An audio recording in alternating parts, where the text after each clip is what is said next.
welcome to another tutorial here at CapWorks Productions. My name is David. It is a beautiful day here in Cape Town, South Africa. It is a little bit overcast and cloudy, which is great news because it sets the mood for today's tutorial. Today we're going to be looking at YKWIM by Yacht Club. A couple of things before we jump in. I'm going to split this tutorial into three sections. The first section is going to be the melody, the second section is going to be the chords, and the third section is going to be the melody and the chords together, if you can manage that. If you want the tabs for this, you can check the link in the description. It'll take you to my Patreon page and you'll be able to have access to that for free. You don't have to pay anything for that. All right, let's jump into it. One thing I should mention, the effects that I'm using on my amplifier. Lots of reverb, that's set at around 2/3, and I'm also using flanger. So feel free to experiment if you have effects to experiment with. Flanger sort of creates that warbling sound, or you could experiment with chorus as well. And just use the original track as a reference to get that guitar sound. The other thing that I should mention is that the guitar that they use, or the whole song basically, is slightly out of tune. So the very first note, which is on the 6th fret, is actually sort of sounds slightly sharp, somewhere in between the 6th fret and the 7th fret. So if you want to play with the original, it might sound a little bit funky, so maybe don't do that. But my guitar is in standard tuning, so yeah, feel free to play along with me. Let's jump into the melody to kick things off. So we'll start off again with that 6th fret, then to the 4th fret on the 2nd string, and then 7th fret on the 2nd string, back to the 4th fret on the 1st string, and then down to the 4th fret on the 2nd string. So let me play those first two bars. One thing you'll notice about my left hand is that I'm staying in position. This is great technique if you are sort of new to playing the guitar. Try not to just use the same finger a couple of times. Rather keep in position, meaning that your first finger plays all the notes on the 4th fret, second finger on the 5th fret, third finger on the 6th fret, and pinky finger on the 7th fret. And that'll definitely help your technique. Okay, those first two bars again. Then into bar 3, very similar, 6th fret on the 1st string, then the 4th fret on the 1st string, up 1 string to the 2nd string on the 4th fret, and then pinky finger playing the last notes on the 7th fret of that phrase. So from bar 3, that's pretty straightforward. All in all, the first 4 bars.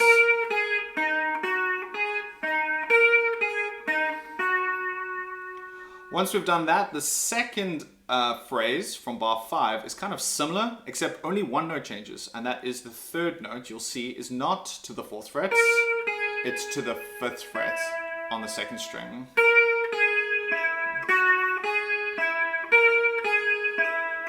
All of the other notes are exactly the same. So from bar 5, and that in a nutshell is the melody. Let me play it from the beginning the whole way through.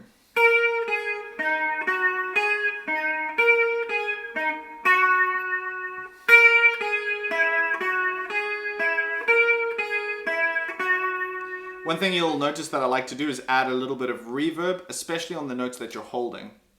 Remember, if you're playing a note and you're not really doing anything and you're just hitting it, it's going to sound fine. I mean, you're playing the notes, but if you want to add a little bit of musicality and feel, that's when you can add some reverb. And all that is just holding the note down and just moving left to right with your pinky finger. You can kind of do it fast or you can do it slow. But this is a really great example or study to practice that reverb. All right, let's take a look at the chords. The chords are also very straightforward with the exception of the fact that they're bar chords. So the very first chord we're going to play is a G sharp minor, 7th chord. So that is just like fancy talk for basically barring down on the 4th fret with your index finger. All of the strings, and then your 3rd finger picks up the 6th fret on the 5th string, and you're going to strum all of the strings. And each strum will last for sort of 3 beats, which is a bar. 1, 2, 3, and then you'll strum again. 1, 2, 3, 1, 2, 3, and then you'll notice in bar 12 there's kind of a break. So here you'll strum just the middle 2 strings, and then we're going to go into the bass line. And then we'll play a different chord. So let me quickly just lead into that from bar 9. 1, 2, 3, 1, 2, 3, 1, 2, 3, 1. And then we'll lead into the next chord, which is also a minor 7th shape, but this time it's going to be rooted on the 5th string. So here you'll be playing also a bar on the 4th fret, but your 3rd finger will be playing on the 4th string, on the 6th fret, and your 2nd finger will be playing on the 5th string, on the 5th fret of the 2nd string. And this is kind of like an A minor 7th shape that's been barred up on the 4th fret. Those are the 2 chords for the whole song. So from this section, you're going to do the same thing. 2, 3, 1, 2, 3, 1, 2, 3. And then the 4th time, you're just going to strum from the 5th string, 4th string, and 3rd string, just those 3. Keep in mind on the other chords that you're not going to be strumming the 6th string for this shape. And then after you've done this, I think this is bar 16, kind of a quick staccato strum, staccato meaning it's like kind of not ringing out. Then you're going to hop to the 2nd fret of the 6th string. And you're going to play the 2nd fret, 3rd fret, and lead back into the beginning, the very first shape that we played, that G sharp minor 7th. Yeah, so let me play that chord progression with the bass line starting from bar 9, I believe. 1, 2, 3, 1, 2, 3, 1, 2, 3. 1, 2, 3, 1, 2, 3, 1, 2, 3. And then it repeats.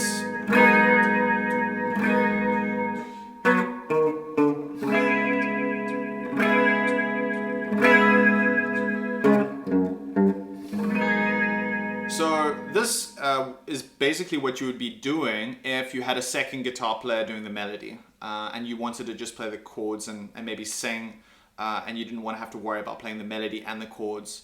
You would maybe play the chord progression, there would be a lead guitarist playing the melody, which I already went through. But if you are feeling up to it, you can actually play both together, which is what we're going to look at now. Let me just quickly pull up the music. So here we're combining the two. As a result, some of the shapes do change. So the very first shape, again, we have the same G sharp minor 7th chord, but we're using our pinky finger to pick up the 6th fret, which would be the melody. And then this next 2 notes just form a part of the bar. Then you lift up your pinky finger, you play the 4th fret on the 1st string, and then the 4th fret on the 2nd string. And with your right hand, I like to kind of strum, and then come back up, plucking upwards with my right hand. And then here, you have to use your pinky finger again. You're going to strum the whole chord, stopping at the 2nd string, making sure that your pinky finger is on the 7th fret of the 2nd string. Back up to the bar, and then still on the bar, 4/4. And then that repeats. And then here, bar 20, you're just going to strum kind of the 4th string, 3rd string, and 2nd string. Takes a bit of a control with the right hand. And then bass line. Again, we're going to play the same thing, but we're going to use this minor 7th shape, which is a C sharp minor 7th, but we're going to add our pinky finger on the 6th frets.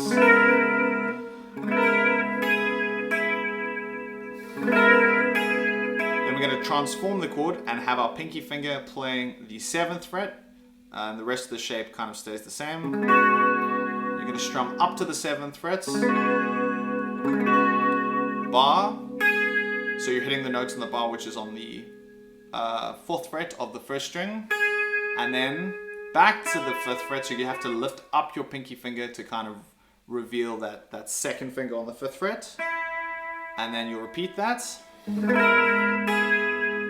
And then strum with your pinky finger down, and then with the bass line, and then you'll start over again. So that was me kind of breaking down each part. Let me play through the whole thing so you can hear what it sounds like together.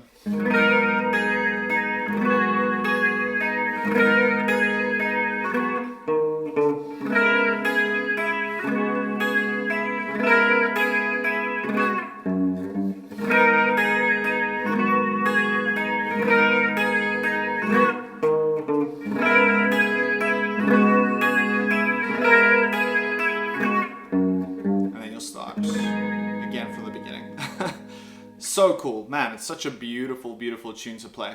So that's basically it in a nutshell. The one thing that I would suggest as something to watch out for is your right hand. So when you're strumming, for example, from bar 18, you'll notice that you can only strum up until the second string. So that's a really good exercise to keep practicing strumming, that you don't accidentally play the first string, which would sound like this. You don't want that note, really. It's not part of the melody, and it's actually interfering with the melody notes. So you don't want that clash. It's not necessary. So you want to end on that second string. And the same thing happens later on. So just make sure that you aren't playing any strings or notes that aren't actually in the tab, and you should be all set. Guys, thank you so much for watching. I hope this is helpful. If you found it helpful, please subscribe and keep an eye out for my videos in the future. I would definitely appreciate it. Thank you so much. Have a great day.